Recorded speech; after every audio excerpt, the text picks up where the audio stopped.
Hey everyone, so let's talk about something huge for every parent out there, helping your little one learn to speak. It is such an exciting journey, and we're going to explore how you can make it not just successful, but really joyful too. I mean, that quote just hits you, right? It's that one moment, the one we're all waiting for from day one. Hearing mama or dada for the very first time, there's just nothing else like it. But if it's so beautiful, why does it sometimes feel so hard, so stressful? You start looking around, you see other kids chatting away, and that little voice in your head starts whispering, "Am I doing this wrong? Is my child behind?" And let me tell you, that feeling is completely normal. Okay, first off, take a deep breath. The great news is you're not powerless here, not at all. It's a journey for sure, but there's a roadmap, and that's what we're going to walk through in this explainer, a super clear, simple guide with things you can start doing like today. So here's our game plan. We'll start by talking about that waiting and worry phase. Then we'll get into the good stuff, how to understand gestures, why conversation is key, the magic of using short sentences, and how to teach through play. And we'll finish with what is probably the most important piece of the puzzle, patience and encouragement. All right, section 1, let's just dive right into that feeling of waiting and worrying. It is so important to get this first. Every single child is on their own schedule. It is not a race. So, you might be wondering, well, why do some kids talk later? It can be a bunch of things. It could be something in their environment, maybe some little things we as parents do without even realizing it, and honestly, sometimes it's just them. It's their own natural rhythm. The goal here isn't to point fingers, especially not at yourself, but just to understand what's in the mix. Okay, so with that in mind, let's get into our first big strategy, and this is a game changer.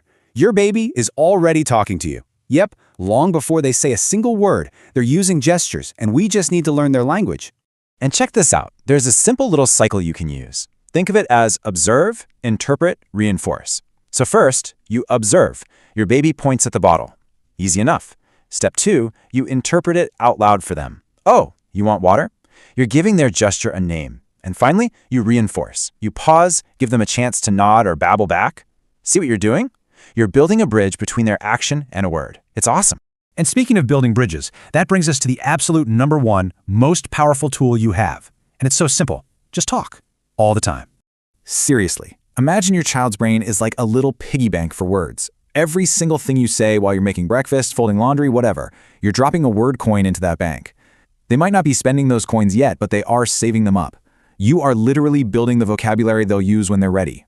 And I love this quote because it's so real, right? Especially for working parents, life is just nuts. You don't have hours for flashcards, but you don't need them. It's all about using those little in-between moments. The car ride, bath time, getting dressed. Those little chats are pure gold.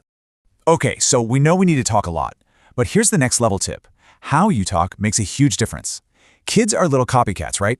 So we have to give them something they can actually copy. Just look at this comparison. It's perfect. On one side, we have this long sentence. Come on, it's time to eat now. I am going to bring food for you. For a toddler, that's like, whoa, information overload. But look at the other side. Is Papa hungry? It's short, it's simple, it's something they can grab onto. And this is so key. They're probably not going to repeat that whole sentence back to you. They might just say, hungry, or maybe just hung. And you know what? That's a party. That's a huge victory. That's them connecting a word to a feeling. You have to celebrate that like they just won the lottery. Okay, let's move on to the fun part. Because honestly, this should not feel like work. For either of you, the absolute best learning happens when you don't even realize you're learning. And for a kid, that means one thing: play. And you don't have to go buy a bunch of fancy educational toys. The ideas are all around you. Grab their favorite teddy bear and have a conversation. Point out the doggy or the kitty in a picture book. Sing Twinkle Twinkle for the 100th time. Or, one of my favorite and easiest methods, just narrate your house. Yeah, that's it. It's a game. Let's call it the What's That game. You just walk through your house and name stuff. Fan. Bottle. Pillow. It's really that easy. You're just connecting the object they see every day with the sound of the word. You do that enough times, and boom, that connection gets locked in their brain. So we've got all these great practical techniques, but they're all built on top of one thing, one foundation that if it's not there, none of the rest of it works as well. And that's your attitude. It all comes down to patience and encouragement. And please, please hear this. This whole process can't feel like a burden. There's actual science here. When a child is happy and feels safe, their brain literally develops faster. Your calm, positive energy creates the perfect environment for them to take a risk, try a new sound, and find their voice. Okay, so let's put it all together. What did we learn? Number 1, read their gestures. They're already talking.